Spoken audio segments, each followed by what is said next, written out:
So, nagtanggal ka ng sapatos mo, tapos pati medyas mo, tapos biglang umalingasaw sa baho ang kwarto mo. Nako, kung nagpapabungo ka na nga ng foot powder araw-araw pero may amoy pa rin ang paa mo, hindi yan dahil marumi ka. Ang dahilan dyan, moisture at bacteria na totoong culprit. Kapag ka kasi laging basa ang iyong paa, especially sa mga saradong sapatos at medyas buong araw, doon nagpa-party yung bacteria. May party din sila. So ayusin natin yan. Breathable shoes, cotton socks, tanggal ang medyas pag-uwi, foot soak in warm water at thorough drying lalo sa pag-iita ng mga daliri. Kung mayroong mga redness, may scaling at pangangati, baka fungal infection na yan. Hindi po kayo dapat nag-iisa sa treatment, dapat po nagpapatingin kayo sa inyong medical team. Ayusin po natin yan. Minsan po pwede rin makatulong ang botox sa paa para mabawasan ang pagpapawis.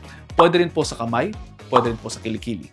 Meron kami yan sa Makalintal Clinic. At kung sa tingin po ninyo, kailangan nyo ng ganyang service, kailangan mo na natin ng konsulta para malaman natin kung angkop nga ba talaga ito para sa inyo. O baka may iba pang problema na kinakailangan natin ayusin. At yun, almost 1 minute na to, I hope you're all 1 minute wiser. Pakipusuan kung may natutunan and I'll see you next time.